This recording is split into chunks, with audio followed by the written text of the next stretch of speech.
You're listening to a Raconteur Studios podcast.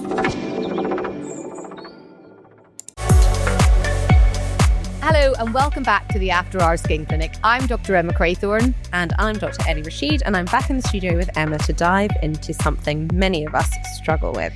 And that's sweat. We're going to go right back to the basics to have a think about why we sweat. And as well as answering your questions on things like, why do I feel like I sweat more where I wear sunscreen? What products are the best out there? And what does botulinum toxin have to do with sweating?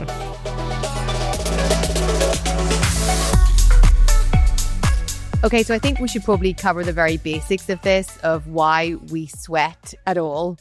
And it always kind of blows my mind to think that of all of the mammals that there are, that there's very few of them that actually sweat.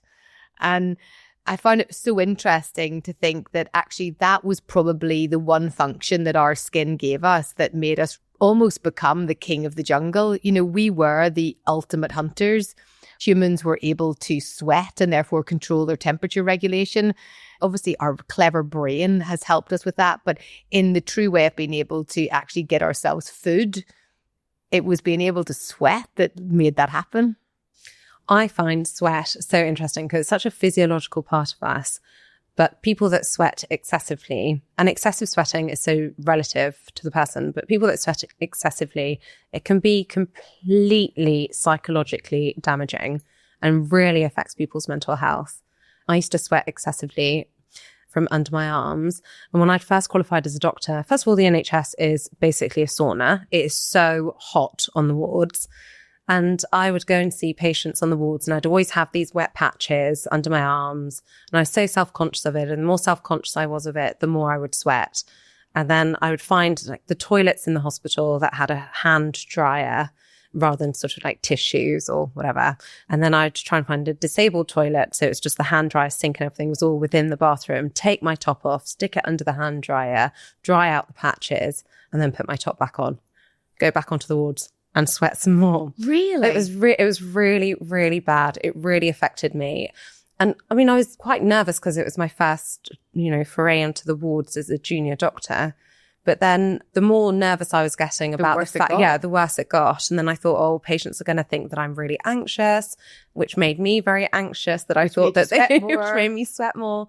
And the thing that really changed everything was having botulinum toxin in my armpits. And I did that as a first year doctor. I mean, I think that is something that is really life-changing for so many people because, you've gone living your life slightly controlled by how much you're sweating and always thinking about what you can do to mask that or hide that.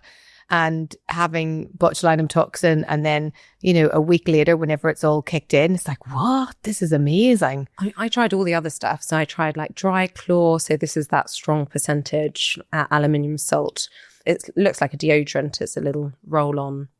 You roll it onto the skin the night before and it forms into this sort of gel that sort of blocks the little sweat ducts. And so it reduces the amount that you sweat.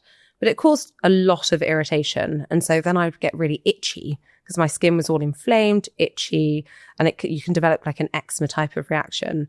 So that was useless. So that didn't work very well. And we do sometimes recommend that even to patients that have excessive sweating from their hands or feet, so from the palms and soles, to sort of rub dry claw onto those areas. I don't think it would be as irritant necessarily just because the skin on the palms and soles is a little bit thicker, so probably a bit more robust. But anyway, it didn't work for me. And then the thing that really worked was botulinum toxin. And the way in which that works is it essentially blocks the little nerve signal to the sweat gland to produce sweat. So by blocking that signal, you reduce the amount of sweating. And how long does it last for in you? So I haven't had it for over 10 years. I mean, it doesn't last that long. No. But the thing that made a big difference is I stopped thinking about it. Yes. And so I had it once, then I had it again about 6 months later. And then I had it sort of every 6 monthly. So it lasts about 4 to 6 months for most people, but mine, I did it at 6 months and it was fine. And actually I just did it for, I think, 3 treatments. And then it was like once a year. And then I did it once a year for a few treatments. And then I was just noticing that I wasn't thinking about it anymore. So it wasn't that psychological sort of drive to increase my sweating had just been eliminated. So it just got better. I think you've hit the nail on the head, because quite a lot of it is about this autonomic response. In other words, you're thinking about something and then your body reacts. It's a bit like whenever you're embarrassed in a situation, or you get up to give a talk and you suddenly start tremoring, or you start blushing, or you start flushing. It's the same kind of response happening in that situation. And this idea of whenever you're not doing it, your body then almost forgets to respond in that way because you're not worried, you're not thinking about it. Whenever we do our lists we don't do them anymore in the NHS, which is a bit sad. But whenever we first started doing them on the NHS for patients who had this condition called hyperhidrosis, which is where you're sweating too much, then it was this, just like you described, this real life-changing moment for people. And you could only get it done every 6 months. And usually by the time somebody was coming back at that 6 months, they're like, give me the drugs, the sweat's coming back. But a bit like what you say, a few years of having that done, actually it tends to get less and less, and they're not quite requiring it in the same way. And then actually for some people, they just aren't excessively sweating anymore, and you don't need to use the botulinum toxin. And I just find that so interesting. Yeah, it's a little bit painful, to be totally honest. And you can also have botulinum toxin in your palms and soles, and that's really quite painful. But you're so motivated by improving something that can be quite life-changing that you just sort of take it, because you just don't want to be sweating that much and for it to be so obvious to other people. And it also ruined clothes. Like I couldn't wear anything like silk, linen, certain colours I wouldn't wear. If I was up to give a presentation, I would always wear black. So in those early days, it really had a huge impact on sort of lots of decisions that I was making, but also had a big impact because I was taking time away to go and dry my clothes out under a dryer and then head back to the ward. So that, it's just annoying. And I think even with the pain side of things, there's so many different things that you can do. So if I'm injecting someone's armpits, for example, then I have the Zimmer cooler. This is a very cold air blowing device. And I ask my assistant, or else even the patient, to hold it because it's quite distracting even holding it. And it blows such cold air onto the area that it really distracts then from the discomfort of the needle going in. And then you can put like a topical anesthetic on the area. So there are ways to get around that pain, but it's much more difficult to do that for the hands and feet. And that can be really, really uncomfortable. And even for the hands, certain things like it can slightly weaken your grip if you're putting a whole lot of botulinum toxin into the hands. But yeah, it does help the hands and feet for sure, but not as much as helping the armpits, and as well for many patients their forehead. I was just about to say upper that. lip. Yeah, like why the upper lip? I know, that like a little sweat moustache. Yeah, I get a sweat moustache. Ollie has to be like, babes, just. Why have we not Botox that? I don't know. I need to do it immediately. But the other group of people that excessively sweat and it really affects them is men that don't have hair on their head. So bald men, they'll be giving a presentation and it starts dripping down the surface of their head and it really, really bothers them.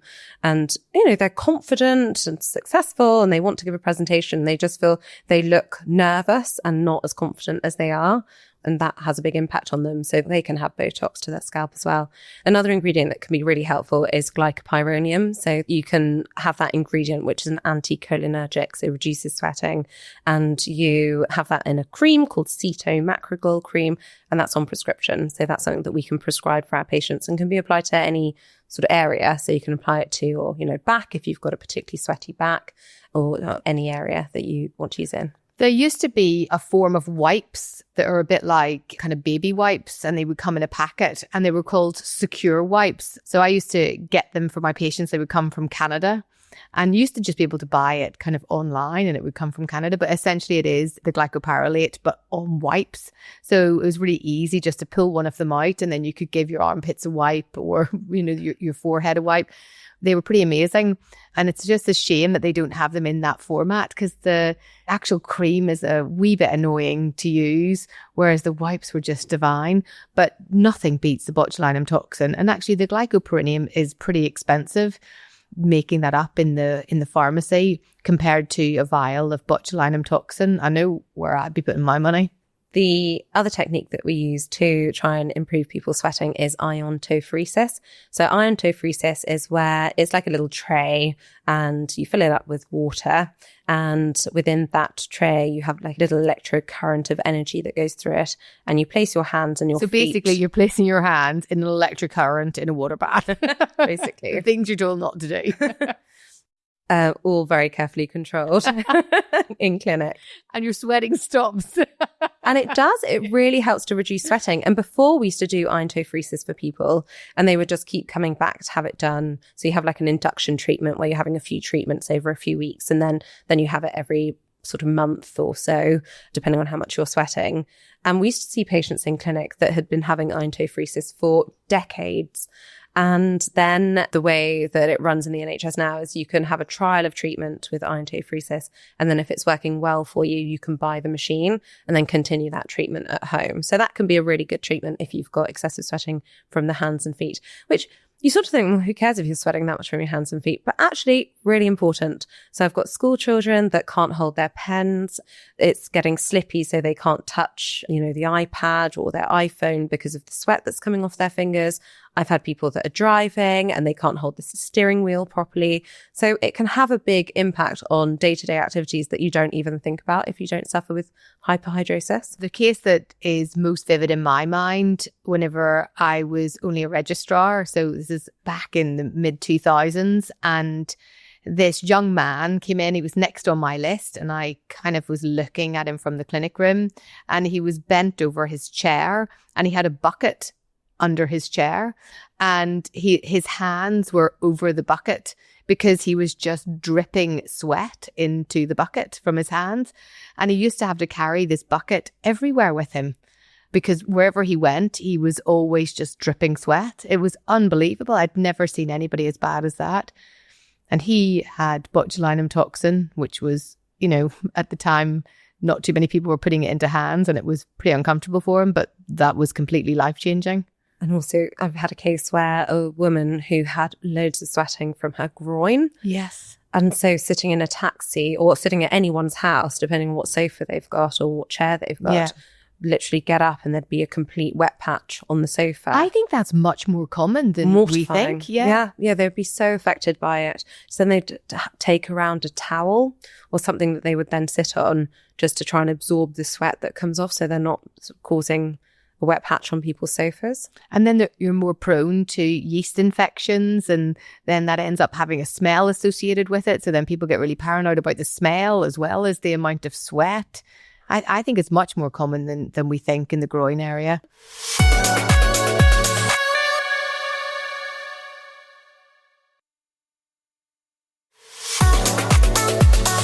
At this point, we're going to start talking about some listener questions because we've had lots of questions come in about sweat. So the first one is, does your sweat change scent depending on hormones and mood? So when you're stressed, so if your mood is low or if you're particularly stressed, then you might sweat more, and that probably has an impact on the smell.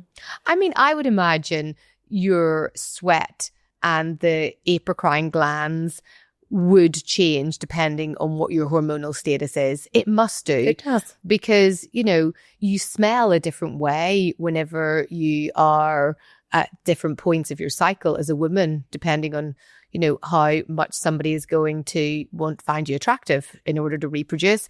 And there was a study, wasn't there, that they took women at different points of their cycle and they got them to wear the same white t-shirt, and they had to wear that white t-shirt all day. And then they gave the t-shirts to a group of men, and the men had to decide which t-shirt smell they found more attractive.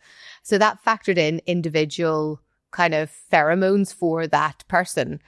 And then what they did is they got the same person to wear the t-shirt at different points of their cycle. And then depending at which point they were on their cycle dictated how attractive the person found that smell. And always just at that peak ovulation is whenever they found the smell more attractive. I love studies like that. So I guess it probably does do something in terms of the smell. But one of the other things is, does what you eat affect your sweat?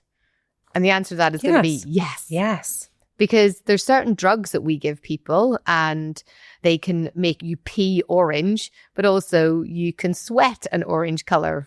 There's some conditions of the skin where if your sweat interacts with different bacteria, it can become a different color. It can become green or blue, even in some cases. So depending on what your sweat interacts with and what you're eating, yes, it can definitely have that. And even the smell of certain spices that we eat can come out in the smell of our sweat. So And alcohol that you drink the alcohol that you drink. produces a different smell of sweat. Does it? I honestly, like, if Ollie's been drinking... Okay. This is This is based on highly one subject. This is based on highly evidence-based science. I can tell what drinks Ollie's been drinking. No, you can't. I swear to you. If he's But had from a his beer... sweat. Honestly, from the sweat, like, if he's had a beer day, it just smells different. Do you think that's just his sweat? Well, I suppose what else is it going to be? There must be What else something. must it be? Yeah. The bedroom will smell. But is that different just smell. not like his exhaled kind of I don't- air? I don't know. He just smells different.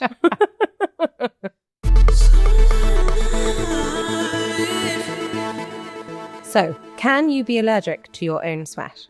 You're not going to be allergic to your own sweat unless you have eaten something or taken something in that you're then sweating out that's irritating, which isn't in truth a true allergy. So people can be irritated by their own sweat, but they can't be allergic to their own sweat. But how about a case of aquagenic pruritus, where people get really itchy in response to water? So I think you can be irritated by it, but I don't think you're going to be truly allergic to it.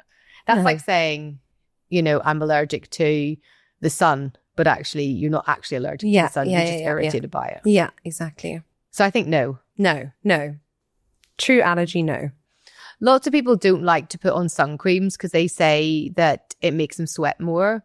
And the same, it's true, I think, for people who say that about moisturizers. What's your response to that?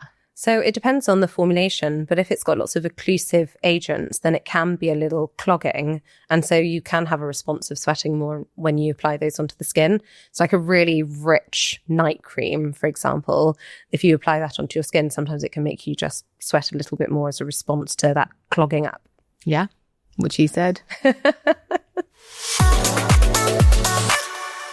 So another question we've had in, which is really interesting. So does having hair make you smellier? Lots of people shave because they say that this is the case. Is that true? Well, what happens when you have hair is that it's creating a little separate microenvironment that is typically a little bit more humid. And in those humid microenvironments, then it's more likely that you will get yeast growing in those areas. And sometimes that reaction with the yeast and the sebum, which we make from our skin, can give off a kind of a smell that some people just don't like. But it's not the hair really that's causing it. It's the fact that the yeast is there and it's interacting with the sebum. So by keeping your hair washed, that clears the sebum away if you're somebody who makes a lot of it, or oil is the other term. And it also helps to clear away the yeast that lives on the surface of the skin.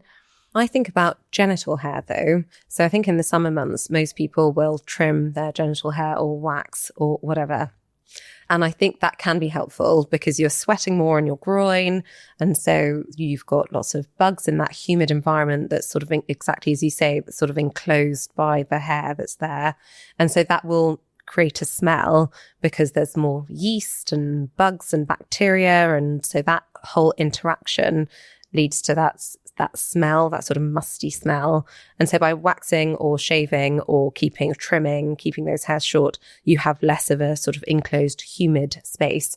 So it can sometimes improve the smell in that area. Same with the armpits as well. So what I always find very interesting is one of the purposes of having hair in the genital area is actually to protect the internal areas from infection and disease, but yet we clear them away on the outside, often thinking that it's more related and it's much more hygienic. What do you think of that? Shave it off.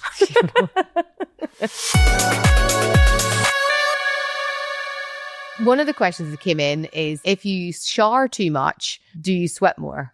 I think most people shower once a day, and I think that's good just to cleanse your skin. And then it depends what you're cleansing the skin with. So if you're cleansing the skin with salicylic acid or glycolic acid, then you don't want to be using that cleanser every single day because then you'll just get too dry and get irritated from it. But I think it's good practice to shower and cleanse once a day and use something that can cleanse the surface of your skin and not necessarily strip all the oil from your skin, but just to keep your skin nice and hygienic and just Lovely. lovely. Yeah, so the whole pH balance I'm not a big fan of, because lots of these sort of vulval cleansers are marketed as being pH balanced, and your vulva and vaginal tract is very, very good at balancing your pH. So you don't need to use a cleanser in that area, and certainly not to insert any sort of cleanser into that area to help clean it. It's very good at cleaning itself. So I would just recommend using something that's not irritant, that's gentle, that's got nourishing ingredients, ceramides, fatty acids, etc., just to cleanse the skin of that area. But you are a fan of a pH balanced moisturizing shower cream or something for the body. Yeah. Yes. Yeah. And just the reason for that is that our skin sits at around 5.5, pH of 5.5. So it is a bit acidic. We call it like the acid mantle, because that's the kind of right pH level for microorganisms that we know and love, and also for enzymes to work at their kind of best level within the outer part of our skin. So sometimes the traditional soaps are a little bit more acidic, and then if you put that on, you end up with this slight mismatch, which can be a bit irritating. So whenever you see pH balance, it just means that it's closer to something being a little bit more acidic than alkaline.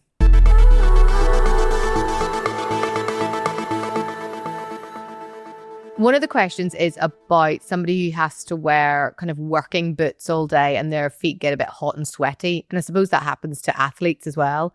So what kind of tips do you have for that? So I remember I worked with a dermatologist at Lewisham Hospital, and she used to always recommend literally sprinkling corn flour into the shoes just to help absorb some of that excessive sweat and that humidity. Make a nice little gravy. Make a nice little paste. You can get those kind of talcs. I know talcs are not the thing that people love anymore, but you can get those talcs that are kind of specifically designed for that purpose, like the Dactarin talc that's got antifungals in it, as well as the kind of absorbing particles. And they can be quite helpful, I think, for people who have particularly sweaty feet. But I think if you've got very, very sweaty feet, you can do the trick with the anhydrol forte. Yes, yeah. So put dry chlor and anhydrol forte on your feet the night before, though, not the morning of. Yeah, so you have to put this on the night before. So if you're somebody who really struggles and you know the next day is going to be crazy, then you can just put it on the soles of your feet before you go to bed. And then whenever you waken up, you can do your normal routine. You don't have to keep them dry or anything. So you have to step in the shower and then get ready. And that will reduce the amount of sweat that you kind of experience.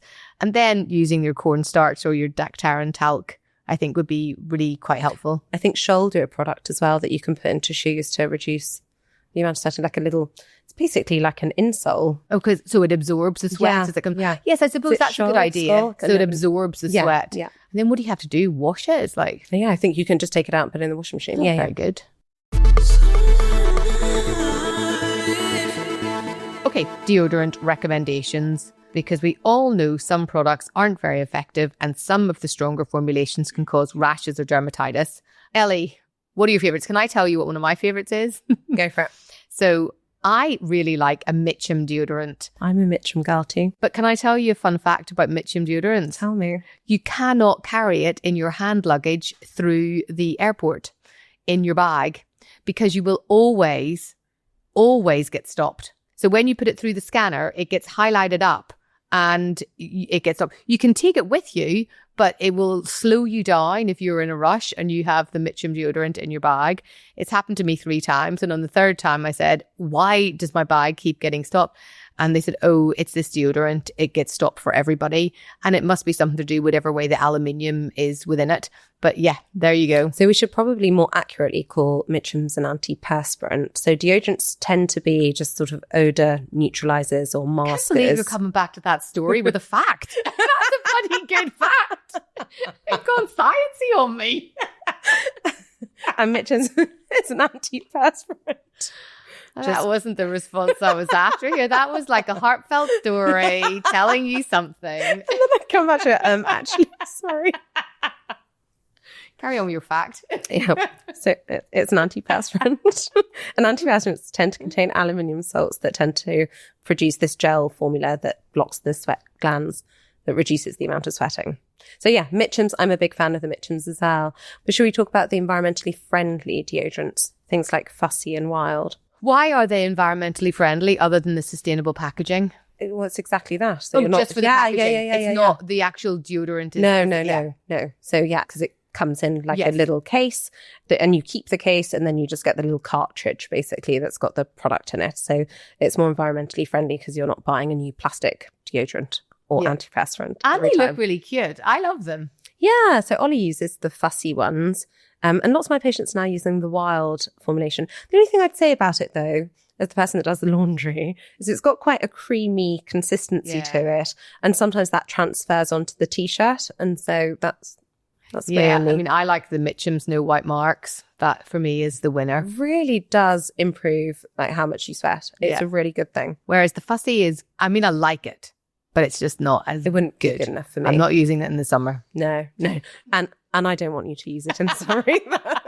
Especially after a day of clinic, a day of podcast, and then we're out tonight as well. Us to be using that. So we probably need to just mention as well Mirror Dry, which is an energy-based device which uses microwaves to essentially ablate the sweat glands. And its license is for use in the armpit area. And essentially you have the device, it's placed onto the armpit area, it's switched on and it generates a lot of heat. And that heat is targeted specifically to where the sweat glands are. And then the sweat glands kind of shrivel up and then the amount that you sweat is reduced. So that also has a license. It's a pretty painful procedure to have done.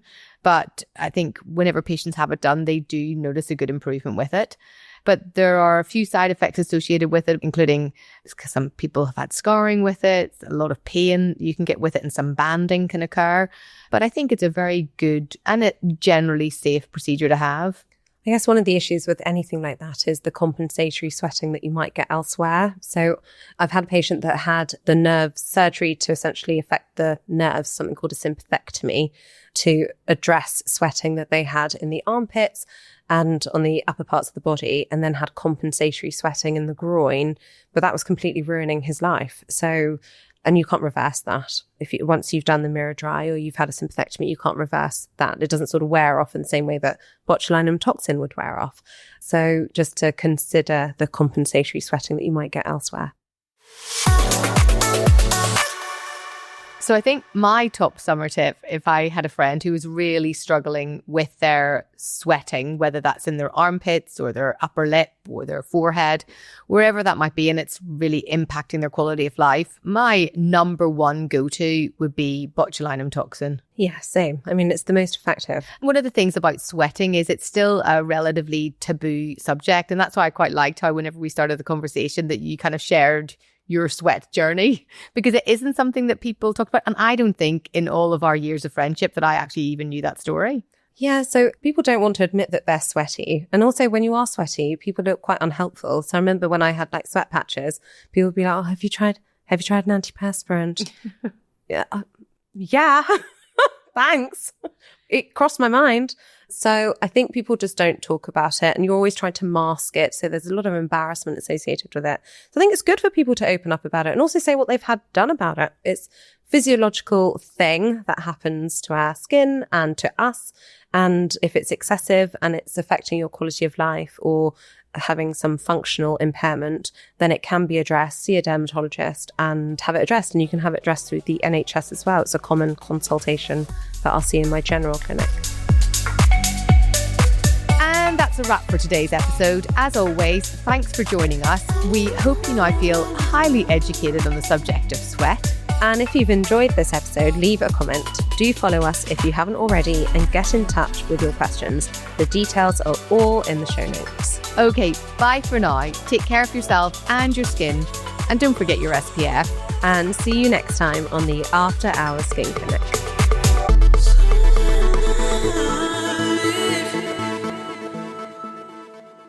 As always, this podcast is for informational purposes only and is not a substitute for medical advice. Please consult your healthcare professional before making a change to your treatment.